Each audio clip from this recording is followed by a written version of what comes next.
Oi, sejam todos bem-vindos ao canal Amor, Luz e Espiritualidade. Continuamos com os vídeos sobre a Quaresma. Hoje eu trago para vocês, falando sobre o Sermão das Sete Palavras. O Sermão das Sete Palavras é um dos eventos, é o evento mais triste da igreja, da história. E eu vou tentar ser digna de transmitir toda a informação, apesar de toda a tristeza que me traz, É um momento muito triste, como eu falei.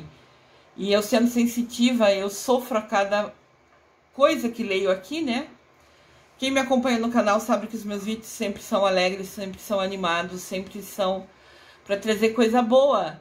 Mas o Sermão das Sete Palavras é algo triste, mas de fato aconteceu. É essencial na história de Jesus Cristo. E ao decidir aceitar a missão de fazer os vídeos da Quaresma, compartilhando o meu conhecimento com vocês, eu também assumi a responsabilidade de ser justa e falar também desse momento com vocês. Sermão das Sete Palavras. As últimas frases de Jesus Cristo. O Sermão das Sete Palavras narra as horas de agonia e sofrimento de Jesus Cristo entre a sua crucificação e a entrega do seu espírito, entre ele ser pregado na cruz na sexta-feira da Paixão, ao meio-dia, e tudo que ele sofreu de pendurado na cruz até morrer às 15 horas da tarde. Então, lembrando, tem vídeo aqui no canal do que aconteceu na Quinta-feira Santa, que houve o lava-pés, que houve a última ceia. Jesus foi preso pelos soldados romanos na quinta-feira, 11 horas da noite mais ou menos, passou a noite preso, foi julgado por Pilatos na sexta-feira da Paixão de manhã, depois teve o caminho dele carregando a cruz, até o monte onde ele seria crucificado, que foi o vídeo da Via Sacra. Entendam que os vídeos aqui é como se fosse uma novela, são os capítulos ocorrendo. Tem o vídeo da última ceia, do lava-pés primeiro, da última ceia, daí no final dela mostra Jesus sendo preso, depois fala de Pôncio Pilatos julgando ele, depois tem a Via Sacra, que ele caminha carregando a cruz dele, que é o vídeo Via Sacra, que já está aqui disponível no canal. E depois começa esse vídeo, que é o Sermão das Sete Palavras, representando o período que Jesus ficou preso na cruz, sofrendo em dor e em agonia, do meio-dia até as 15 horas da tarde, na sexta-feira da Paixão. Lembrando de vocês, curtam o vídeo, cliquem no dedinho, no polegar para cima, se inscrevam no canal, cliquem no sininho, compartilhem esses vídeos com todos os seus amigos, conhecidos. Indiferente se é Quaresma ou se já acabou a Quaresma, são mensagens, são ensinamentos de Jesus Cristo para a nossa vida. Então aqui a gente vai falar das 3 horas que Jesus ficou preso, sofrendo na cruz. Aqui tem a imagem, Jesus Cristo foi pregado no meio e tinha 2 ladrões pregados, um à direita e um à esquerda dele. E o povo e os soldados ficavam ali embaixo. Vamos relembrar aqui, apesar que eu fiz um resumo antes. Aqui no canal tem um vídeo chamado Sexta-feira da Paixão, onde eu fiz um resuminho do que aconteceu nesse dia. Sexta-feira da Paixão, Quinta-feira Santa, Sexta-feira da Paixão, Sábado de Aleluia e Domingo de Ressurreição são vídeos resumos. E depois tem um vídeo como se fosse com mais detalhes de cada um dos eventos importantes desses dias da Semana Santa, do final da Semana Santa, Também fiz um vídeo, falava, no resumo da Sexta-feira da Paixão, que esse dia é o único dia do ano que não tem consagração, não transforma o pão em corpo de Cristo nesse único dia da igreja, no dia que Jesus morreu. Ao longo desse vídeo eu vou colocando imagens de Jesus pensativo. Eu não gosto muito de imagens tristes, mas o importante aqui é a gente pensar em Jesus, né? Se conectar a Ele. Também aqui no canal tem um vídeo chamado Via Sacra, né? Que significa caminho de Jesus, que foi o que aconteceu na sexta-feira da Paixão de manhã. Esse vídeo da Via Sacra mostra as 14 estações, os 14 eventos importantes que Jesus passou nesse caminho até ser crucificado ao meio-dia, na sexta-feira da Paixão. Aqui mostra, né, como se fosse um resumo. Jesus crucificado, a mãe dele, Maria, do lado esquerdo, do lado direito, Maria Madalena, que esteve ao lado de Jesus a cada passo desse evento. Depois que ela se converteu, né, que ela lavou os pés dele com lágrimas, banhou com perfume e enxugou com os cabelos dela. Tem vídeo aqui no canal falando sobre isso também. E aqui até tem a Verônica, né, aqui no cantinho, que foi a mulher que foi corajosa, né, furou o cerco dos romanos, né, dos guardas que protegiam Jesus carregando sua cruz. E como foi mostrado na Via Sacra, na sexta estação, ela só pensou em enxugar o rosto dele, porque estava repleto de suor e sangue ardendo ao chegar nos olhos, e ela foi enxugar isso para ele continuar a ver melhor, né? Tem a imagem dela, o desenho dela no canto inferior esquerdo, nessa imagem aqui mostrada. O Sermão das 7 Palavras que explico nesse vídeo acontece na sexta-feira da Paixão e registra o que aconteceu com Jesus Cristo do meio-dia, hora que ele foi crucificado, até as 15 horas da tarde, hora que de fato ele deu o último suspiro e morreu na cruz. Importante falar aqui que o Sermão das 7 Palavras, na verdade, são 7 frases. Mas o 7 tem muita importância dentro da Bíblia. Então, eu vou explicar um pouquinho sobre por que são 7 palavras, por que foram 7 frases exatas. O número 7 na Bíblia. O número 7 é considerado o número perfeito, indica o máximo de perfeição. Deus criou o mundo em 7 dias, foi o tempo suficiente, foi o tempo perfeito. Entendem? O 7 tem muita força na Bíblia, significa perfeição. Exemplos do número 7 na Bíblia. Por exemplo, 7 sacramentos, que são o batismo, o crisma ou confirmação, eucaristia, penitência ou reconciliação, unção dos enfermos, ordem e matrimônio. Eu vou fazer um vídeo para vocês mais para frente falando sobre os 7 sacramentos, explicando um pouquinho deles. Mas batismo é o que a gente recebe quando nasce. Normalmente tem os padrinhos que confirmam, né, que falam, que assumem o compromisso de nos guiar no caminho de Jesus, justamente com nosso papai e nossa mamãe, né?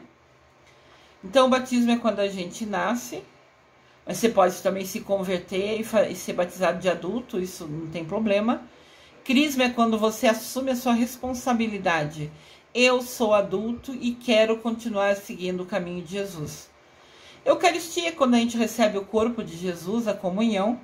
Penitência ou reconciliação é quando a gente faz alguma coisa, né, para ajudar a perdoar os pecados. Isso seja a penitência que o padre te falou na confissão, por exemplo, né? A confissão é quando a gente confessa para o padre, ele te dá uma penitência. Rezar algumas coisas, ou na quaresma, quando a gente decide deixar de comer, beber ou fazer alguma coisa como penitência. Isso é um dos nossos sacramentos. A unção dos enfermos é a última bênção que a gente recebe antes de morrer, quem tem a oportunidade, né, o mérito de conseguir realmente ser abençoado. Você pode confessar seus pecados e recebe a bênção. Ordem é a consagração de se tornar padre, né? É a bênção que recebe quem escolheu seguir o sacerdócio como missão de vida. E matrimônio é a bênção de quem casa, né? Aqui é um exemplo, é um altar com a Bíblia, com a cruz, e tem os olhos de todos esses sacramentos, a comunhão, o corpo e sangue de Cristo. Representando exatamente os sacramentos, né? A bênção que é poder recebê-los. O número 7. Jesus fala pra gente, num trecho da Bíblia, que a gente não tem que perdoar só 7 vezes, mas 70 vezes 7. Essa frase está em Mateus, capítulo 18, versículo 22. Deus criou o universo em 7 dias. E isso narra pra gente, o primeiro livro da Bíblia, lá no Antigo Testamento, é o Gênesis. O Gênesis, capítulo 1, fala exatamente de Deus criando o mundo. E ele criou em 7 dias. Que 7 é o perfeito, é o tempo necessário. E no final da vida, Jesus expressa 7 palavras. Na verdade, são 7 frases. Ele está pregado na cruz e as últimas frases dele nos trazem ensinamento. E ele falou somente 7, o necessário, o perfeito, para transmitir mais ensinamentos para a gente. Sobre a criação do mundo, né? Em 7 dias, primeiro dia, Jesus separou a luz das trevas, né? Criou o sol. Segundo dia, Deus separou o céu das águas. No terceiro dia, ele separou a terra, as águas e as plantas. Ele foi criando, né? No quarto dia, ele criou o sol, a lua e as estrelas. No quinto dia, ele criou os pássaros e os peixinhos, todas as criaturas aquáticas que vivem na água. No sexto dia, ele criou os seres humanos, né? Nós.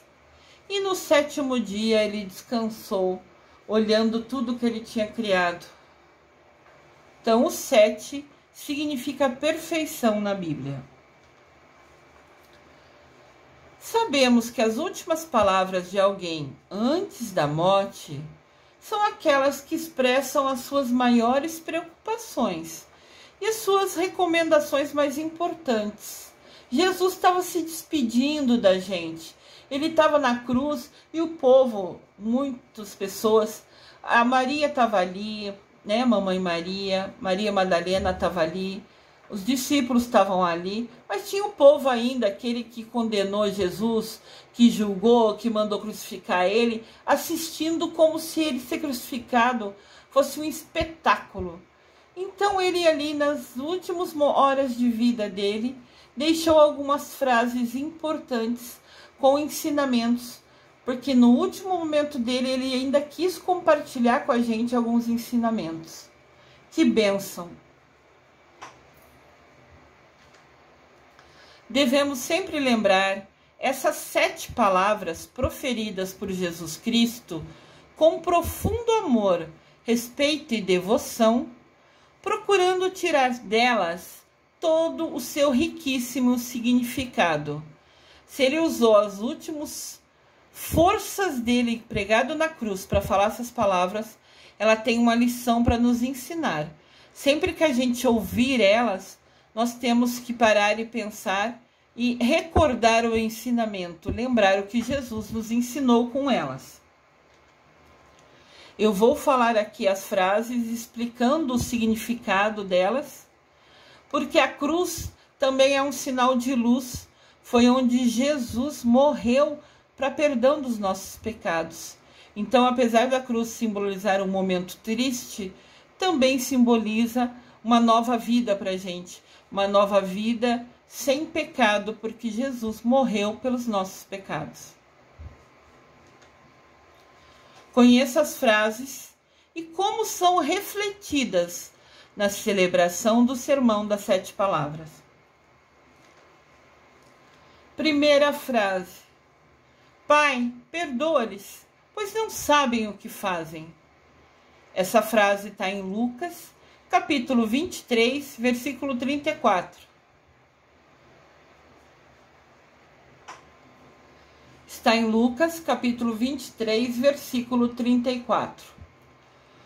Jesus já crucificado e o povo permanecia lá, observando. Também os chefes dos soldados continuavam zombando, dizendo: Você salvou os outros? Salve-se agora a si mesmo. Você é o rei dos judeus, você é o eleito. Jesus foi crucificado por falar que ele era o rei dos judeus. Mas era só uma das desculpas que os sacerdotes usaram justamente para calar Jesus, né? A verdade, ao matar, queria calar o que ele estava ensinando o povo. O povo estava ficando inteligente, o povo estava seguindo Jesus, Jesus criou uma força, né? Do povo seguindo ele, ouvindo as parábolas dele. Então isso era uma ameaça aos governantes, aos sacerdotes, porque Jesus era sábio e conscientizou o povo, né, de muita coisa. Então, como ele era uma ameaça, porque estava ensinando coisa, né, pro povo, para muitas pessoas, para milhares de pessoas, realmente quiseram calá-lo, né? Mas aqui ele está pregado na cruz, a primeira frase que ele fala na cruz é essa: Pai, perdoai eles não sabem o que fazem. Falando do povo, falando dos soldados. E eles tirando sarro dele, mesmo assim. Na cruz, né, tem 4 letras registradas numa plaquinha em cima da onde Jesus foi crucificado. São as iniciais da palavra latina, que eu não vou tentar ler, eu não sei latim, que querem dizer: Jesus Nazareno, Rei dos Judeus. INRI, tá vendo ali em cima na plaquinha? A imagem superior do lado esquerdo tem a plaquinha na cruz, né? Essa plaquinha foi colocada a pedido de Pilatos, né? E colada e fixada ali. Esse trecho que Pilatos pediu para colocar essa plaquinha está em João capítulo 19, versículo 19. Lembrando que colocar a plaquinha em cima era uma tradição, era um costume. Todo bandido que era crucificado tinha em cima de si uma plaquinha escrito o que condenou ele à cruz. Roubou, fez isso, matou, sei lá. E Jesus, colocaram que ele era o rei, né? Jesus Nazareno, Rei dos Judeus. Jesus era o nome dele, Nazareno era a cidade onde ele nasceu, Nazaré. Rei dos Judeus era o que ele dizia ser, né? E o que foi uma ameaça para os poderosos. Então foi a desculpa, né, dele ser crucificado com essas 4 letras sobre a cruz. Então tá, Jesus está preso lá e a primeira frase que ele fala aqui para perdoar os pecados. O ensinamento disso. Com essas palavras, Jesus selava todo o seu ensinamento sobre a necessidade de perdoar até os inimigos. Ao longo da vida, Jesus sempre falou isso. Ao longo da vida dele, trabalhando na missão de Jesus, né? Que foi dos 30 anos aos 33 anos.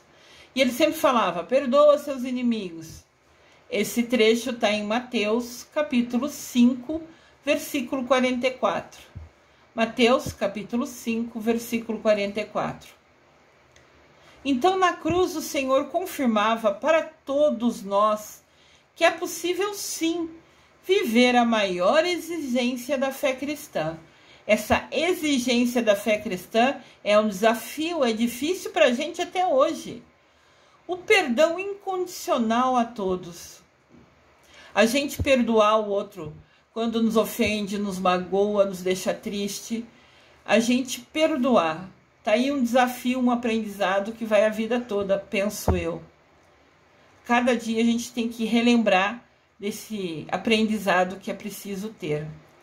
Na cruz, Jesus praticou o que ele nos diz na Bíblia.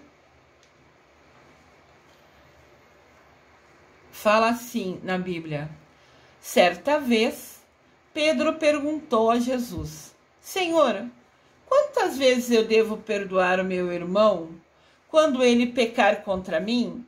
Quando ele magoar, me ofender? Até 7 vezes? Jesus respondeu: nunca te digo até 7 vezes, mas até 70 vezes 7. Ó, o número 7 se repetindo. Pedro pergunta: 7 vezes? Jesus fala: não, 70 vezes 7. Em todas as coisas importantes tem número muito a força do número 7, que é a perfeição. Se a gente conseguir perdoar 70 vezes 7, a gente está fazendo certo, correto. Como eu disse, realmente é um desafio, um aprendizado para todos nós. Esse trecho de Pedro perguntando sobre o perdoar está em Mateus, capítulo 18, versículo de 21 a 22. Que Jesus, de novo, pensativo, né? Como eu disse, eu não quero pôr somente a imagem dele na cruz, mesmo a gente sabendo que esse vídeo está falando desse momento. Com certeza ele pregado na cruz ainda estava pensando, né? Segunda frase: em verdade te digo, hoje estarás comigo no paraíso. Esse trecho está em Lucas, capítulo 23, versículo 43. Um dos bandidos crucificados ao lado de Jesus ofendia ele, dizendo: ué, tu não és o Cristo? Salva-te a ti e a nós também. O outro bandido, porém, o repreendia, dizendo: nem tu, condenado ao mesmo suplício, temes a Deus? Então a gente fala, né, que tem o bandido bom e o bandido ruim, cada um crucificado de um lado de Jesus. O bandido ruim fala: você não é Cristo? Salva você e nós mesmos. E o outro, que é um bandido bom, fala: mas você está pregado na cruz e ainda está falando besteira? Nem nesse momento você está temendo a Deus? E continua falando o bandido bom: para nós é justo sermos crucificados. Nós recebemos o castigo merecido pelo que fizemos, mas ele não praticou mal nenhum. E é interessante que vocês podem ver, né? O bandido bom já tinha ouvido falar de Jesus, como todo mundo tinha, mas ele não acompanhou as obras de Jesus. Senão, não teria continuado bandido, né? Teria se convertido. Ele sabia da existência de Jesus, mas no coração dele, quando viu Jesus ser crucificado ali no meio entre eles, na hora ele sentiu no coração dele que Jesus não tinha praticado nenhum mal. Ele teve uma visão, ele teve uma intuição, ele teve uma sensitividade para entender. Ele foi crucificado injustamente, ele não fez mal nenhum. E o bandido bom, ao falar isso, tinha certeza no seu coração do que ele falava. Então foi uma revelação. Ele, pregado na cruz, teve a revelação que Jesus de fato era inocente para estar ali. Daí o bandido bom vira para Jesus e fala: Jesus, lembra-te de mim quando vieres com teu reino. Jesus sempre falava que o reino dele não era desse mundo, né? Então o bandido bom falou para ele: lembra de mim quando você tiver no seu reino. Jesus respondeu para ele: na verdade eu te digo, hoje mesmo você estará comigo no paraíso. Olha que bênção. Ele sentiu no coração dele que Jesus era justo. Ele foi lá e defendeu ele do bandido mau. e imediatamente Jesus perdoou ele. Essa é uma imagem que eu gosto muito de Jesus, sereno, calmo, com um olhar meigo, como eu sempre imagino Jesus Cristo. O ensinamento. Com essas palavras de perdão e amor ao bom ladrão, Jesus nos mostra de maneira inequívoca, sem nenhuma dúvida, o oceano ilimitado que é a sua misericórdia. A misericórdia de Deus é tão grande, é tão sem fim, que parece um oceano. A gente nunca sabe aonde começa, aonde termina. Bastou Dimas, que é o nome do ladrão bom, confiar no coração misericordioso de Jesus, ali ao lado dele, pregado na cruz, para ter-lhe aberto de imediato as portas do céu. Terceira frase de Jesus. Mulher, eis aqui o teu filho. Filho, eis aí a tua mãe. Está em João, capítulo 19, versículo de 26 a 27. Eu quero só deixar registrado aqui que eu sempre friso os textos bíblicos, né? Eu leio tudo que eu escrevo, porque eu sei que eu tenho alguns seguidores que são deficientes visuais. Então, eles, né, alguém clica no vídeo para eles e eles ouvem o que eu falo.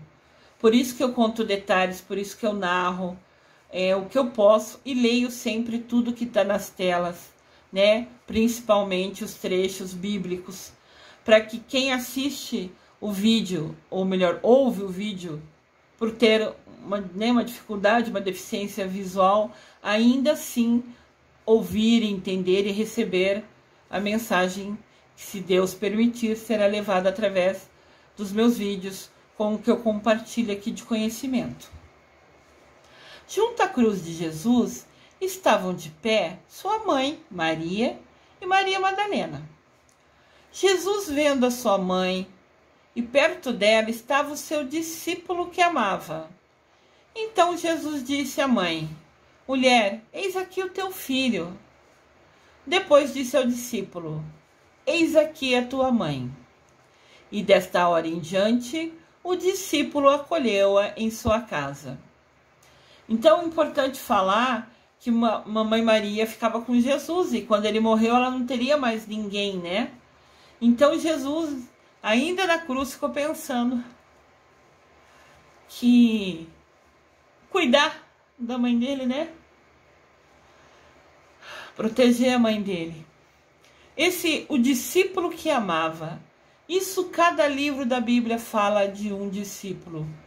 A grande maioria fala de João Batista, que era um discípulo de Jesus, aquele que batizou ele no rio, né? Mas também já falaram que seria Pedro, que foi o número 1 dos discípulos dele, o escolhido para erguer a igreja de Jesus Cristo. Tanto que a igreja que o Papa mora hoje chama, né, Basílica de São Pedro. São Pedro é o discípulo que Jesus escolheu para ele criar, né, a pedra sobre a vida dele, falando da missão de Jesus Cristo. Então, assim, o discípulo que amava podia ser todos, podia... A grande maioria fala que esse discípulo que ele amava era João Batista. E que após a morte de Jesus, João Batista levou Mamãe Maria para morar na casa dele e cuidar dela.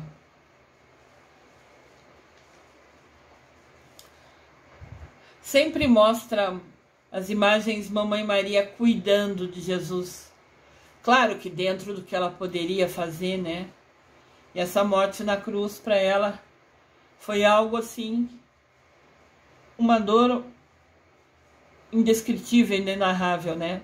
Não dá para contar como é uma dor dessa, ver seu filho crucificado. Ensinamento dessa frase. Jesus nos ama tanto que quis compartilhar conosco o que ele tinha de mais precioso nessa vida, a sua mamãe querida. E como Jesus confiava nela, sempre na parábola, né, do vinho, lá na festa de casamento, mamãe Maria chegou para Jesus e falou: ó, acabou o vinho da festa, resolve aí a situação. Ele falou assim: mas não chegou a minha hora, não está na hora de eu fazer os milagres. Ela só olhou para ele e saiu. E Jesus transformou a água em vinho. Então, ela e ele tinham uma sintonia, uma sinergia muito grande, né? E ele respeitava e confiava demais na mamãe Maria, naquela mulher que foi escolhida por Deus para guiar Jesus, né? Até que ele pudesse assumir a sua missão sozinho. Então, todos aqueles que se esquecem da mamãe Maria, ou pior, que rejeitam a mamãe Maria, também esquecem e rejeitam a Jesus Cristo, pois se negam a receber das suas mãos, na hora da sua morte, um dos presentes para nós. Jesus compartilhou a mãe dele para ser mãe de todos nós. Mesmo pregado na cruz, ainda assim, ele compartilhou o que ele tinha de mais valioso, a mãe dele, para ser mãe de todos nós. Olha que bênção! E que imensa bondade de quem está em agonia e com dor pregado numa cruz. A nossa bem-amada Mamãe Maria. Maravilhosa Mamãe Maria. Quarta palavra falada, né, expressada por Jesus. O soldado, essa palavra, tem sede. Está em João capítulo 19, versículo 28. João capítulo 19, versículo 28.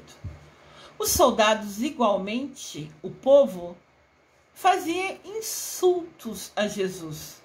O povo insultava Jesus, os soldados insultavam Jesus, tiravam sarro dele. Então disse Jesus: eu estou com sede, eu tenho sede. Daí, havia ali perto um vaso cheio de vinagre e os soldados embeberam, né? Quer dizer, molharam uma esponja nesse vinagre e, colocando ele numa lança, chegaram à boca de Jesus, dando-lhe de beber. Jesus falou que está com sede e molharam uma esponja no vinagre, puseram na ponta da lança e levaram, né, a esponja até a boca de Jesus. Estava alto, pregado na cruz, para ele beber de vinagre. Vinagre é um produto ácido, ou seja, só ia dar mais sede para Jesus. Foi maldade deles. O ensinamento dessa frase, tenho sede. Os padres dizem pra gente, né, narram na igreja, que essa sede do Senhor é mais do que uma sede de água, de uma sede física.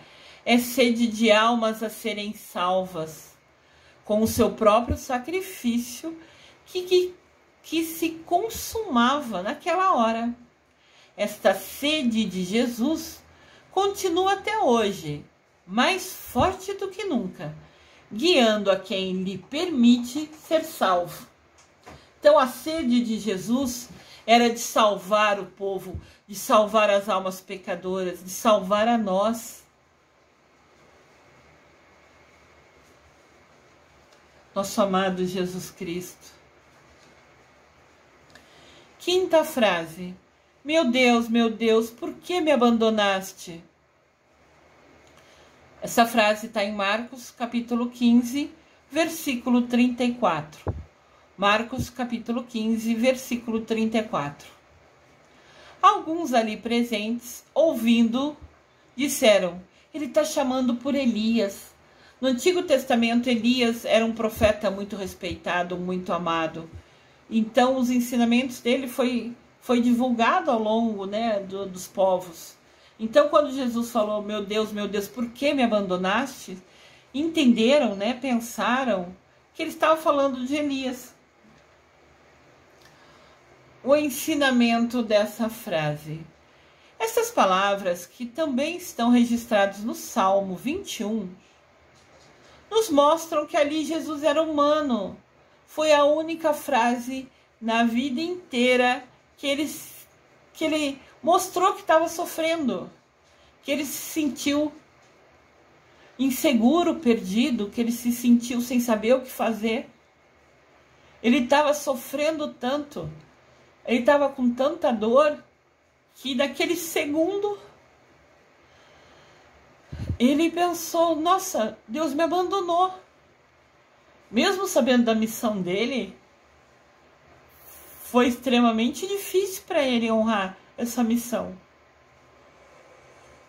Então, por esse minuto, ele falou: meu Deus, você me abandonou. Olha tudo que eu estou sofrendo, né?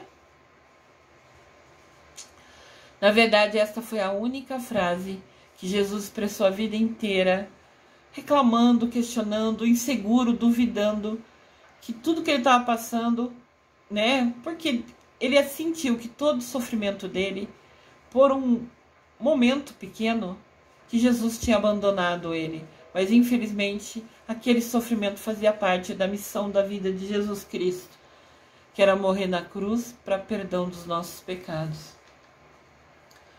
Jesus sofreu toda humilhação possível de se imaginar. Moral, psicológico, afetivo, físico, espiritual, enfim, como havia dito o profeta, ele foi castigado por nossos pecados. Essa frase está em Isaías, capítulo 53, versículo 5. Isaías, capítulo 53, versículo 5.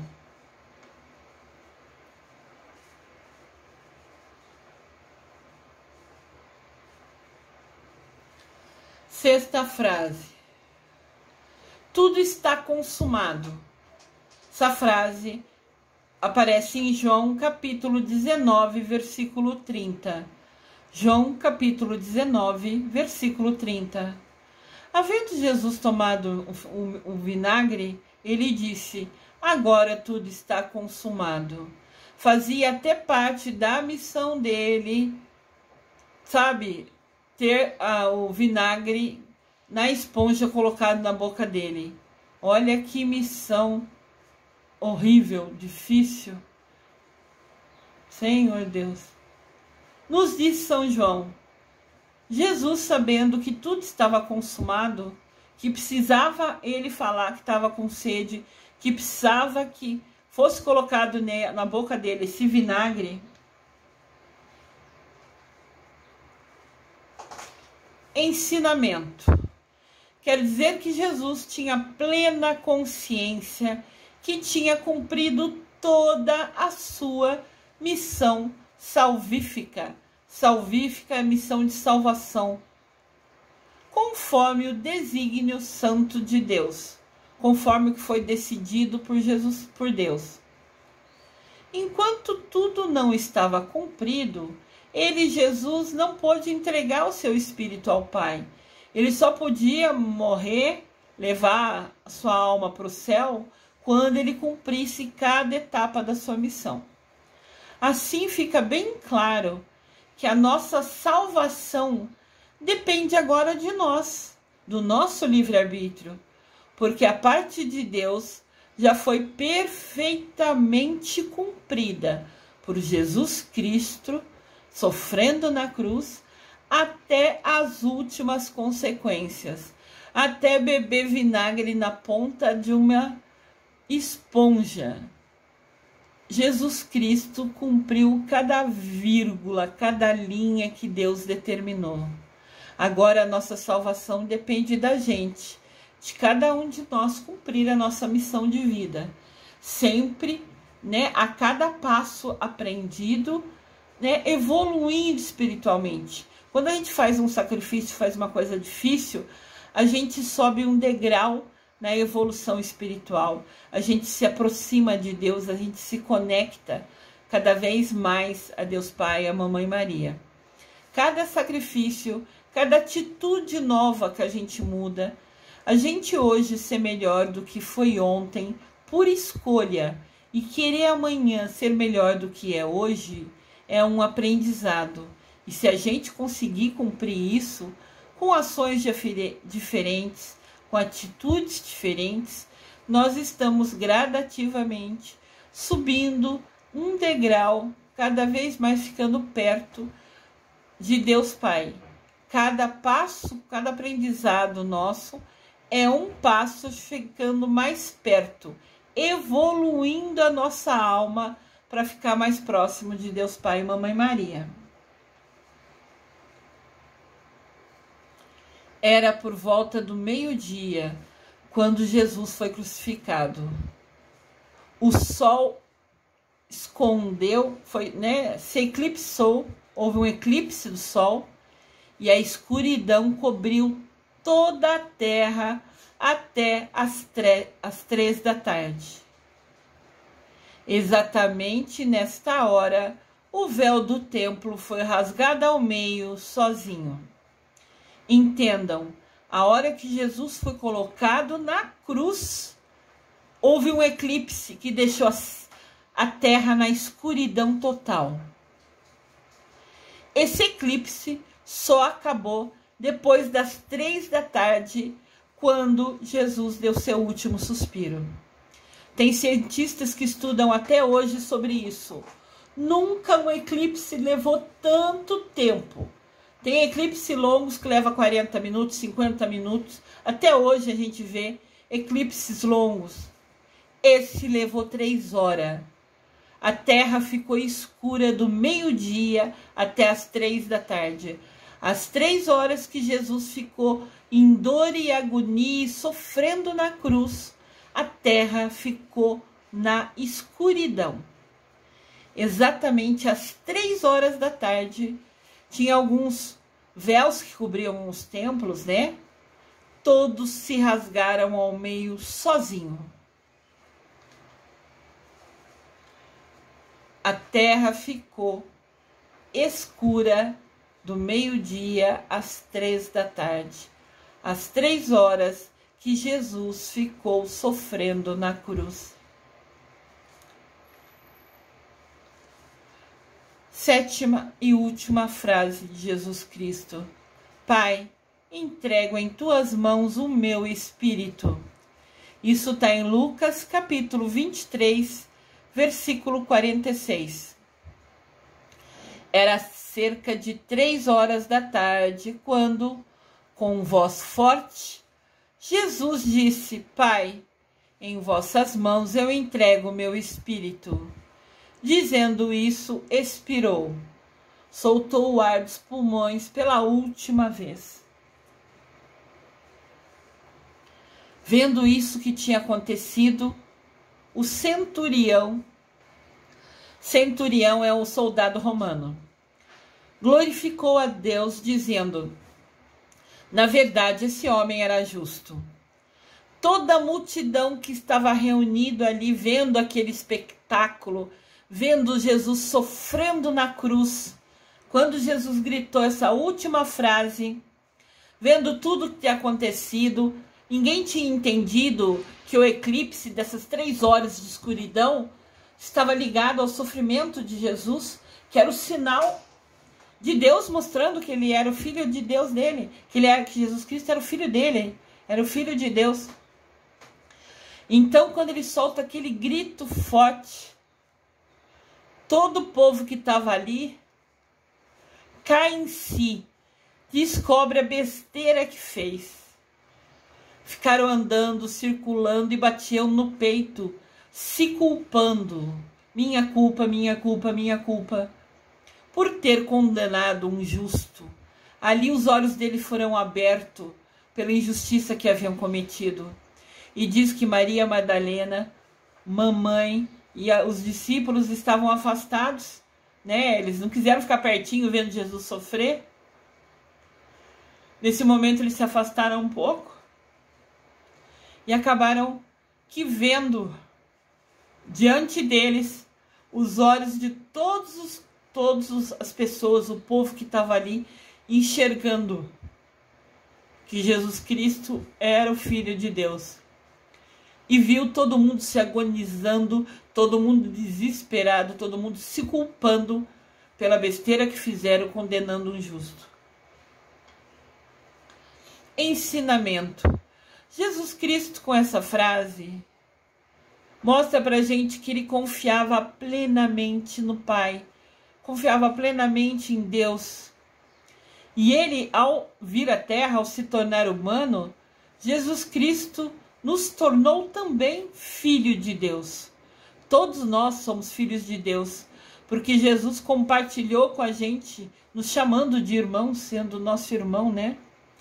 A entrega do seu Espírito e a volta para pertinho daquele que ele tanto amava. Jesus passou por tudo que estava escrito, por cada detalhe que estava assim determinado na sua missão. Jesus Cristo cumpriu sua missão 100%, não se negou a fazer nenhuma vírgula do que estava determinado. E agora, com essa entrega do seu Espírito, ele poderia voltar para ficar perto de Deus, lá aonde ele amava, Deus que ele ama, que ele amava tanto. Jesus Cristo, maravilhoso, iluminado, nosso Jesus Cristo, é o seu destino, o coração do Pai, e é o nosso destino também. O destino de Jesus Cristo era voltar ao coração de Deus. E esse também é o nosso destino. Há aquelas pessoas, né, aqueles que utilizam o seu livre-arbítrio todo santo dia para escolher ter ações e orações que se conectam, né, e confiando que merecerá voltar ao Pai.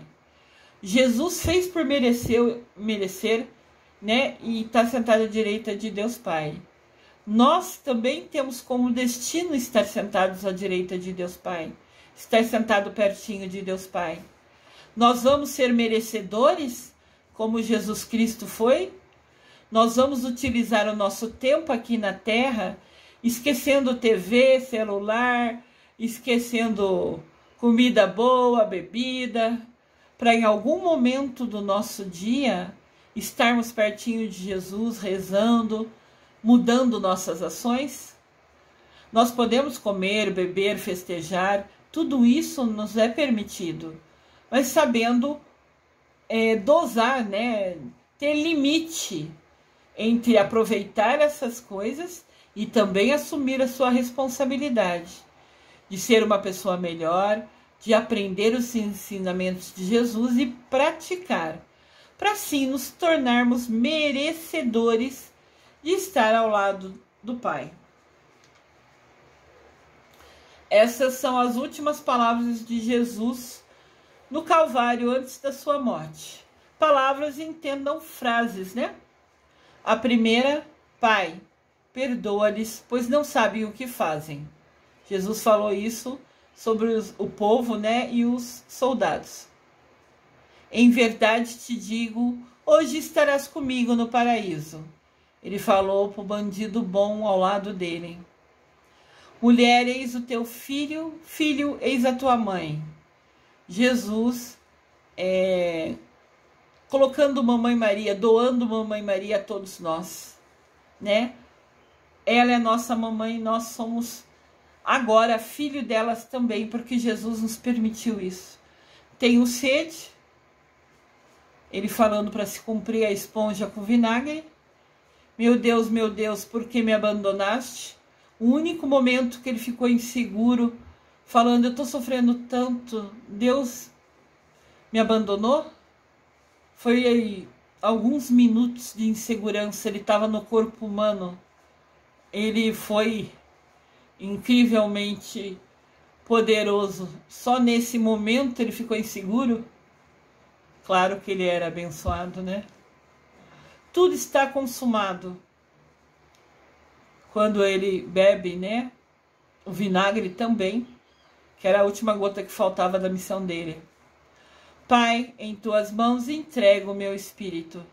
Quando ele descansa, suspira e pode ir para os braços de Deus Pai, que o acolhe com muito amor e carinho. O profeta Isaías mostra-nos que Jesus Cristo foi para a cruz como um cordeiro que se conduz ao matador. Ele não abriu a boca para reclamar de nada. Esse trecho está em Isaías, capítulo 53, versículo 7. Jesus passou por tudo isso sem abrir a boca. Ele carregou a cruz o caminho inteiro sem abrir a boca. Mas ele usou as últimas horas da vida dele para deixar as últimas palavras dele, os últimos ensinamentos dele para nós, já pregado na cruz. Cruz sempre vai mostrar que Jesus morreu nela para salvar os nossos pecados, para a gente ter consciência e mudar as nossas ações, as nossas atitudes. Isso é mais importante. E nós reclamamos, questionamos, remungamos sobre coisas ínfimas, coisas pequenininhas. E Jesus, pregado na cruz, não abriu a boca. Às vezes a gente topa o dedão sem querer na quina do móvel e aquela dor chata faz a gente gritar, xingar, reclamar de trombar o dedo na parede. Jesus ficou crucificado e ficou calado. Olha o exemplo. Depois de tudo que Jesus Cristo fez por nós, ninguém de nós tem o direito de duvidar do amor de Deus para conosco. Ninguém tem o direito de duvidar. Será uma grande blasfêmia, uma grande mentira, um grande insulto, uma grande ofensa alguém dizer que Deus não nos ama. Impossível ele nos amar e dar seu filho para tanto sofrimento. Ainda mais depois que Jesus sofreu tanto para assumir para si, para puxar para ele, né, o perdão dos pecados de todos os homens. Como disse Paulo no livro Gálatas, Jesus morreu por mim, Jesus morreu pelos meus pecados.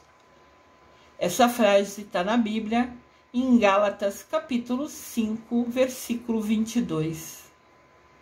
Nunca ousem dizer que Jesus não ama você, que Deus Pai não ama você. Não importa qual é o seu desafio, todos temos desafios, temos coisas difíceis. Cada desafio é um novo aprendizado. Quando a gente vive uma situação e se a gente não aprender o que precisa naquela situação, aquela situação vai se repetir inúmeras vezes. O ciclo vai se repetir, até que você aprenda aquela lição. Então, nunca ousem falar que Deus Pai não ama vocês, que Jesus Cristo não ama vocês, de tanto demonstração de amor que eles têm para conosco. Jesus Cristo, após todo esse sofrimento, evoluiu espiritualmente. Se a gente a cada passo, né, chega mais pertinho de Deus, fazendo coisa pequena, imagina Jesus morrendo na cruz para perdão dos pecados de todo mundo. Nisso, Jesus Cristo evoluiu 100%. Ele chegou o mais perto de Deus possível. E hoje Jesus Cristo é um mestre ascensionado. É um supremo ser de luz de imensa bondade. Ele conquistou, ele mereceu hoje estar no mais alto possível ao lado de Deus Pai, por ser totalmente, ele se dedicou, ele deu sua vida. Então essa evolução dele espiritual, esse ficar calado ao longo de tudo que ele passou, era um aprendizado, né? Era uma escolha dele. E ele foi evoluindo, e quando ele concluiu a missão dele com 100% de sucesso, ele se tornou um ser supremo de luz e imensa bondade ao lado de Deus Pai. Jesus Cristo hoje, maravilhoso.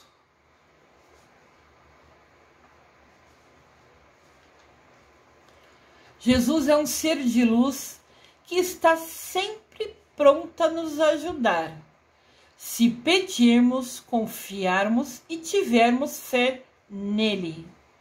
Lembrando, todos nós temos o livre-arbítrio. Eu já falei isso em outros vídeos. Para você conseguir a ajuda dos arcanjos, de Deus, de Mamãe Maria, de Jesus Cristo, você precisa pedir. Se você não pedir, eles não podem nos ajudar. O nosso livre-arbítrio impede dele nos ajudar. Então sempre peçam, acreditam, confiem, busquem ser uma pessoa melhor. Entendam os aprendizados e, acima de tudo, tenham fé que vocês sempre serão atendidos.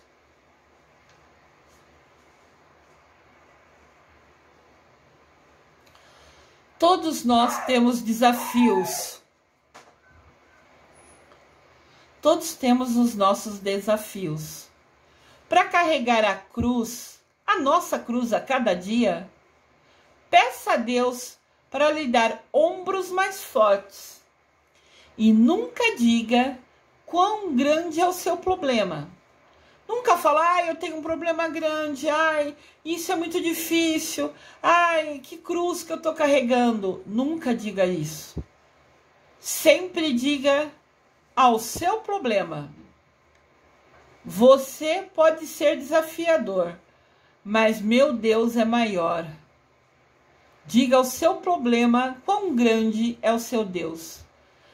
Pensem sempre, entendam sempre, acreditem sempre.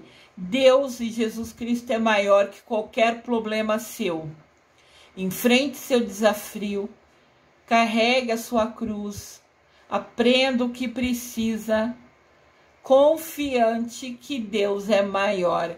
Peça a Deus que te ajude, que Jesus Cristo que te ajude, que nunca nada será maior que a força, o poder do nosso Deus. E aqui está Jesus estendendo a mão para você. Jesus Cristo, Mestre ascensionado, hoje um ser de luz suprema, um ser de luz de bondade. Ele está estendendo a mão para você e te falando: vem comigo, caminha ao meu lado, segue os meus ensinamentos. Qual vai ser a sua decisão? Qual vai ser seu livre-arbítrio? Como você vai utilizá-lo? Vai pegar nas mãos de Jesus e seguir lado a lado com ele? Que Deus nos abençoe e que Jesus Cristo caminhe ao nosso lado sempre. Eu desejo amor e luz a todos.